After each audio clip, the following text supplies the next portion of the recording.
우리 함께 16절만 함께 화면 보시면서 우리 다 함께 오늘 우리에게 주시는 하나님의 말씀을 함께 고백드리겠습니다.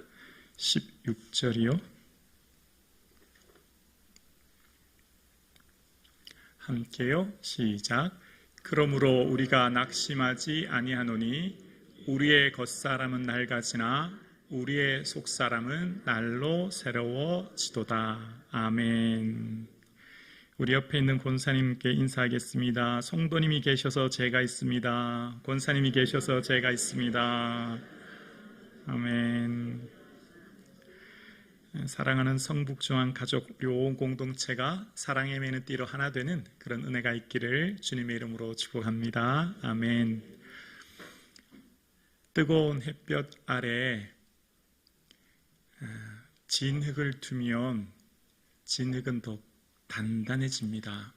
그런데 뜨거운 햇볕 아래에 모래덩어리를 두면 다 부스러 흩어집니다. 같은 햇볕을 받지만 진흙은 더 단단하게 뭉쳐지고요. 모래는 오히려 푸석푸석해지고 흩어집니다. 우리 모두는 하나님의 동일한 사랑을 받고 있습니다. 또한 우리는 오늘 하나님의 이 말씀 앞에 서 있습니다. 그 말씀 앞에서 내가 어떻게 반응하고 내가 어떻게 아멘 하느냐에 따라 우리 삶의 모양과 방향이 결정됩니다. 매 순간순간마다 내게 말씀하시는 주의 음성과 그 뜻에 귀를 기울이고 날마다 말씀 앞에서 주님 말씀하여 주옵소서 주의 종이 듣겠나이다. 겸손하게 주의 말씀에 귀 기울이는 저와 여러분 되기를 주님의 이름으로 축원합니다. 우리 주님께서는 끊임없이 말씀하십니다. 강단을 통해 설교를 통해 부는 바람과 햇볕을 통해 친구의 목소리를 통해 말씀을 묵상을 통해 삶에 일어난 사건 사고들을 통해 끊임없이 파도처럼 많은 일들로 우리에게 말씀하시는 하나님, 우리 주님은 좋으셔서 내 삶 가운데 끊임없이 하나님이 얼마나 좋으신 분이라고 하는 것을 우리의 모든 피조 세계 안에 보여주시고 만들어 놓으셨습니다. 그래서 우리는 육신의 눈으로 산과 들과 바다를 보지만 믿음의 눈으로 산과 들을 만들어 놓으신 하나님의 손길을 봅니다. 그래서 창세기 1장 20절에 보면 하나님께서 지으신 세계에 대해서 창세기 1장 20절에 이렇게 말씀하십니다. 창세로부터 그의 보이지 아니하는 것들 곧 그의 영원하신 능력과 신성이 그가 만드신 만물에 분명히 보여 알려졌나니 그러므로 그들이 핑계하지 못할지라. 하나님께서 창세로부터 지은 모든 것에 만물에 분명히 보여서 알게 된 게 있는데요. 그것은 곧 보이지 아니하신 하나님의 신성이 깃들어 있다는 겁니다. 그래서 시편의 많은 기자들은 하나님을 어떻게 바라보고 하나님의 은혜를 어떻게 고백했는지 시편 기자는 이렇게 고백하지요. 주의 손가락으로 지으신 주의 하늘과 주께서 베풀어 두신 달과 별을 내가 보니.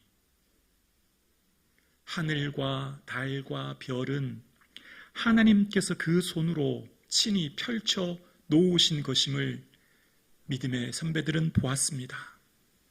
참 신기한 것은 어제와 같은 산, 어제와 같은 하늘, 어제와 같은 삶의 자리인데 내가 주님 앞에 은혜를 받으면 하나님 앞에 엎드려 하나님이 주신 은혜와 그 풍성한 은혜 안에 거하면 하나님께서 펼쳐놓으신 산과 들과 은혜를 보게 되지요. 이것이 바로 하나님이 우리에게 주신 은혜입니다. 그래서 우리는 세상 사람들처럼 보이는 환경, 현상, 조건만을 보며 살지 않아요. 우리는 믿음의 눈으로 현재 상황을 뛰어넘는 현재 삶의 현상과 조건과 상황이 어찌하든 그 상황을 통해 일하실 하나님을 바라보고 그 상황 넘어 일하실 하나님을 소망하는 우리의 믿음의 고백이 우리 모두의 고백인 것입니다. 그래서 하나님께서 지으신 모든 것들, 이 땅에 지으신 것들은 보이지 않은 것들, 즉 우리는 보이지 않는 것을 볼 수 있는 믿음의 눈이 있는데요. 왜냐하면 하나님께서 보이는 것만 아니라 보이지 않은 것도 창조하셨다고 골로새서 1장 16절에 이렇게 말씀하십니다. 만물이 그들에게 창조되되 하늘과 땅에서 보이는 것들과 산과 들과 바다 보이는 것뿐만 아니라 보이지 않은 것들 혹은 왕권들이나 주권들이나 통치자들이나 권세들이나 만물이 다 그로 말미암아 그를 위하여 창조되었고 라고 말씀하세요. 보이지 않은 이 땅의 모든 흑암의 권세를 비롯한 이사의 영적인 질서까지도 있음을 이야기하는 겁니다. 그러니까 하나님께서는 이 세상을 보이는 것뿐만 아니라 보이지 않은 모든 것들을 창조하셨고 우리 하나님은 어떤 하나님이냐면 보이지 아니하시고 홀로 하나이신 하나님, 즉 영이신 하나님이십니다. 그래서 우리는 지금 이 자리에 우리와 함께 보이지 아니하시고 홀로 하나이신 그 영이신 하나님이 우리와 함께하고 계심을 우리는 믿음으로 고백합니다. 그래서 이 세상의 모든 것들이 믿음으로 모든 세계가 하나님의 말씀으로 지어진 줄을 아나니 보이는 것은 나타난 것으로 말미암아 된 것이 아니니라 고백했던 믿음의 고백 선배들의 고백처럼 이 세상의 모든 것들 영이신 하나님께서 친히 창조하셨음을 우리는 믿고 고백합니다. 그래서 오늘 본문은 사도 바울이 이 세상에 보여지는 겉사람, 환난에 경한 것, 땅에 있는 장막집 뿐만 아니라 보이지 않는 것, 속사람, 크고 영원한 영광, 하늘에 있는 영원한 집이 있다고 하는 것을 고백하고 있습니다. 우리는 이 세상의 땅에 있는 유한한 세계만이 아니라 영원한 하나님 나라가 우리에게 준비되어 있고 우리는 땅에 존재하는 이 땅의 피조세계에 존재하는 겉사람을 입은 육체를 입은 이 세상의 삶이 전부가 아닌 하늘에 있는 영원한 집이 있음을 우리는 바라보고 그 영원한 영광을 소망하고 오늘도 살고 있습니다. 그래서 비록 내 삶이 질그릇처럼 흙으로 지어진 깨어지기 쉬운 삶의 모든 순간순간마다 상처나고 깨어지기 쉬운 모습으로 살고 있어서 현재의 모습은 낙심할 수도 있지만 그러나 분명한 것은 오늘 본문 16절을 다시 보면 이렇게 고백합니다. 우리 함께 고백할까요? 시작. 그러므로 우리가 낙심하지 아니하노니 우리의 겉사람은 낡아지나 우리의 속사람은 날로 새로워지는도다. 원어를 보면 우리의 겉사람은 낡아질지라도 이렇게 찌라도라는 표현이 되어 있는데요. 비록 우리는 육신을 입고 있어서 늙고 쇠하고 연약해질지라도 오늘 예배드리는 우리 온 성도님들 함께 예배드리시는 우리 사랑하고 존경하는 장로님, 권사님 이 땅에 우리의 삶이 낙심될 때가 있어요. 왜죠? 내 육체를 보면 낙심이 돼요. 예전과 같지 않은 나의 삶, 예전과 다른 나의 모든 상실의 아픔으로부터 마음이 무겁고 마음이 힘들어지는 것, 그것은 이 땅에서 육신을 입고 있는 겉사람이 이 땅의 제한의 한계 속에 살고 있기 때문에 낡아질지라도 그런데 겉사람이 낡아지는 것으로 인해서 낙심되고 힘든 것은 예수 믿지 않는 사람들까지만이고 우리는 영원한 하나님 나라가 있음을 바라보기에 오늘 본문 16절 후반부에 뭐라고 말하냐면 우리의 속사람은 날로 새로워지는도다 라고 이야기합니다. 우리의 속사람인 이 영혼이 날로, 원어는 날마다라는 뜻이고요. 새롭다는 것은 갱신된다는 것인데요. 여러분 보세요.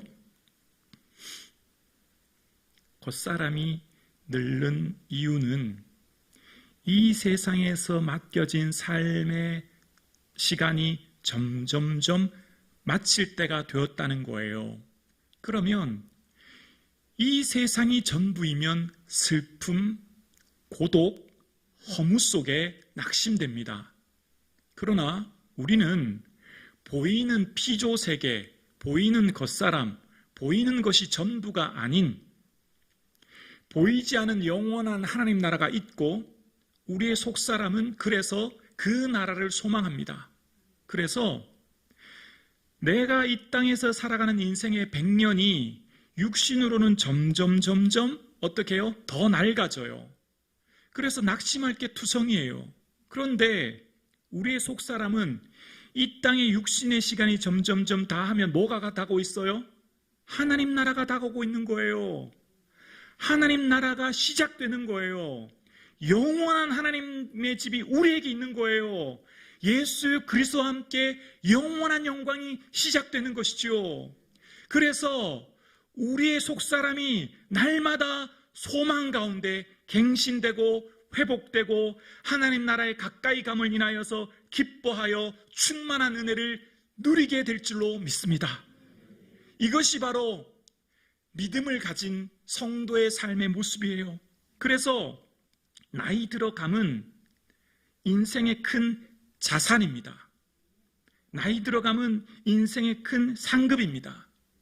나이 들어감은 인생의 큰 훈장입니다. 나이 들어감은 인생의 자랑입니다. 나이 들어감은 어떤 누구도 빼앗아갈 수 없는 나만의 자산, 특권이에요. 내가 살아온 삶의 궤적과 삶의 시간과 삶의 내용은 어떤 누구도 따라하지 못한 나만의 특권이라고요. 이것은 사라지지 않은 하나님 나라의 영광 속에 빛날 보석이라고요.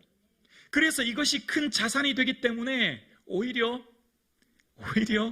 젊은이들이 부러워해야 될 것입니다. 젊은이들이 여기 계신 우리 권사님들을 부러워해야 된다고요. 나이 들어감은 눈에 보이는 육체에 새한 것이 전부가 아니라 하나님 나라에서 받을 그 영광의 상급과 그 은혜의 자산이 풍성하게 보배롭게 쌓여져 있기 때문에 그 충만한 은혜를 바라보며 오늘을 살아가는 거예요. 그래서 지금 현재 우리의 삶에 대해서 하나님 나라를 바라보며 날마다 소망하는 이유, 왜냐면 오늘 본문 17절에 이 왜냐면이라고 하는 헬라어 원어가 빠져 있는데요. 17절을 보면 왜냐면으로 원래 원어는 시작하거든요. 왜냐면 왜 우리의 속사람이 새로워지냐? 함께 고백할까요? 우리가 잠시 받는 환난에 경한 것이 지극히 크고 영원한 영광에 중한 것을 우리에게 이루게 함이니. 아멘. 이 땅의 인생의 환난과 고난과 어려움, 예수님을 위해 사셨던 이 세상의 눈물과 아픔과 시련, 예수님을 위해 살아갔던 이상의 모든 삶과 믿음으로 자녀들을 양육하고 믿음으로 교회를 섬기고 믿음으로 살아왔던 나의 삶은 한마디로 말하면 환난이라는 거예요. 그런데 그 환난은 잠시라는 겁니다. 그리고 가볍다는 겁니다. 왜냐하면 이제 그 하나님 나라에서 받을 그 영원한, 오늘 본문에 지극히 크고 영원한 표현을 쓰고 있어요. 여러분, 영원이라고 하는 것은 시작과 끝이 없는 것 아닙니까? 시간이 더 이상 존재하지 않은 탈시간을 말하는 겁니다. 하나님만 영원 속에 거하고 계시죠. 피조 세계에 살고 있는 우리만 이 시간의 제약을 받고 있지만 영원하신 하나님은 과거나 현재나 미래가 없으시죠. 그 영원한 영광 속에서 그 영광이 얼마나 크냐면 지극히 크다라고 이야기합니다. 그 지극히 큰 것, 이리 헤아릴 수 없는 것을 이야기하면서 중하다라고 이야기하는데요. 이것은 무겁다는 의미도 있지만 헬라어 원어 바로스는 충만하다라는 의미가 있어요. 충만하다. 하나님 나라에서 받을 그 영광이 충만해서 그 하나님 나라의 충만한 영광은 우리의 제한된 언어로 다 표현하지 못할 그 놀라운 은혜가 우리의 삶에 기다리고 있는 줄로 믿습니다. 그 충만하고 가슴 벅찬 은혜는 이 세상에서 경험할 수도 없고 이 세상에서 누릴 수 없는 그 놀라운 은혜가 저와 여러분의 삶 가운데 기다리고 있는 거예요. 그래서 우리는 우리가 주목하는 것, 우리가 이 세상을 살면서 바라보는 것, 그것은 보이는 것이 아니라 보이지 않는 하나님 나라를 바라보고 현재의 모든 선택과 결정을 하면서 오늘을 살아갑니다. 그래서 우리는 보이는 현상이 전부가 아니라 믿음으로 매 순간을 선택하며 결정하며 살아갑니다. 왜요? 믿음이 우리의 증거입니다. 믿음은 보이지 않은 것들의 증거라 말했고, 우리는 현재와 미래를 바라보는 방식이 믿음으로 바라보고 있습니다. 그것이 우리의 삶의 증거입니다. 그래서 히브리서 11장 7절에 노아의 삶을 이렇게 정의합니다. 히브리서 11장 7절에 보면 함께 고백할까요? 믿음으로 노아는 아직 보이지 않은 일에 경고하심을 받아 경외함으로 방주를 준비하여 그의 집을 구원하였으니. 네, 여기까지입니다.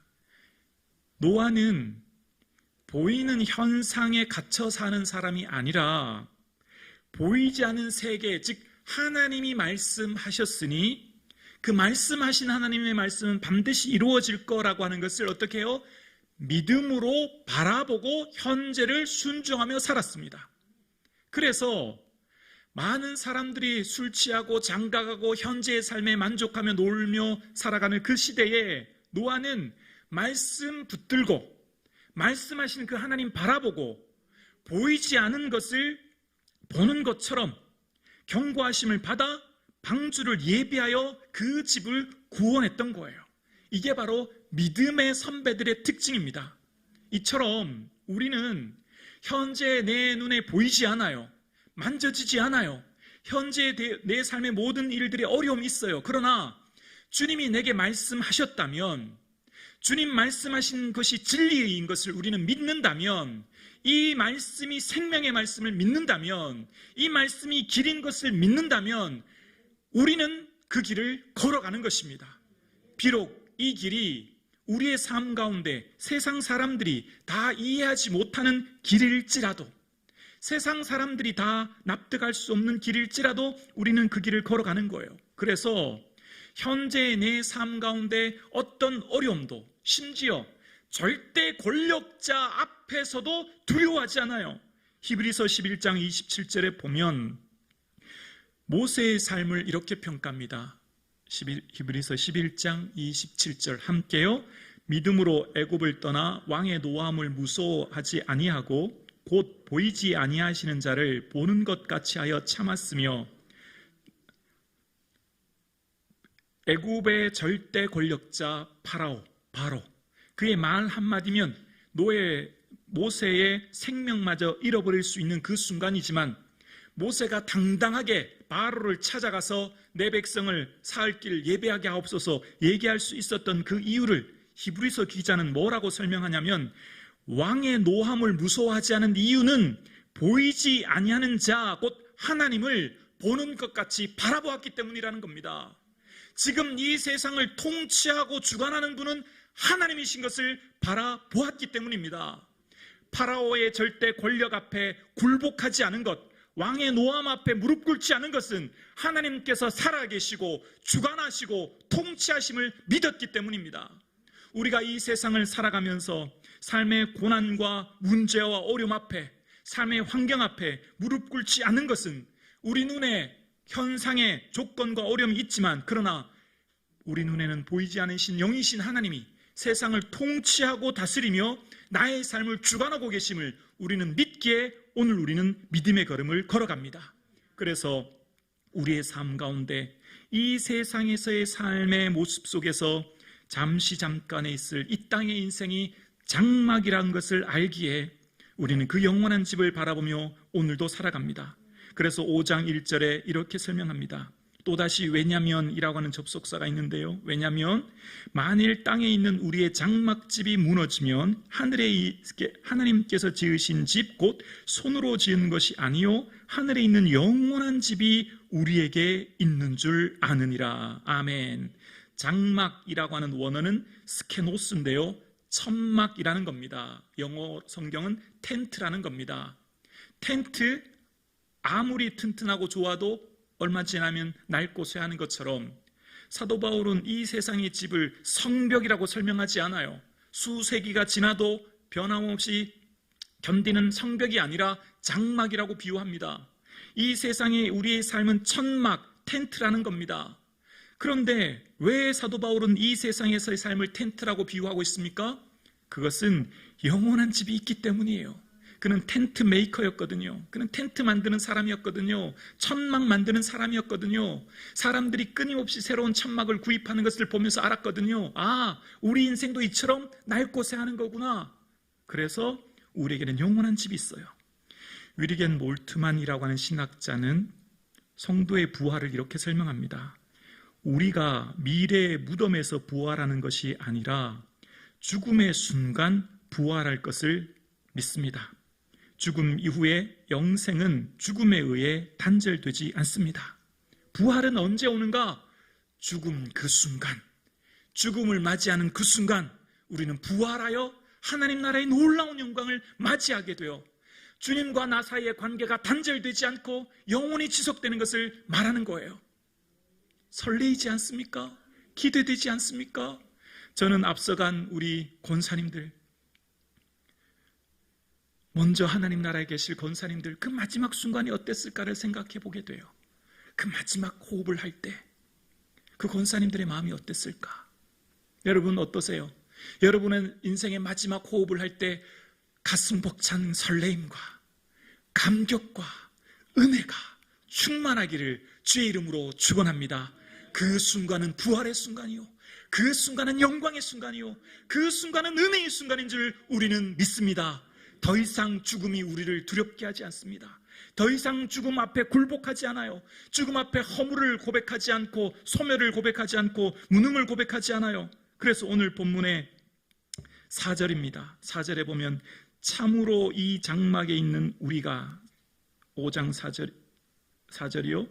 참으로 이 장막에 있는 우리가 짐진 것 같이 탄식하는 것은 복고자 함이 아니요 오히려 덧입고자 함이라 죽을 것이 생명에 삼킨 바 되게 하려 함이라.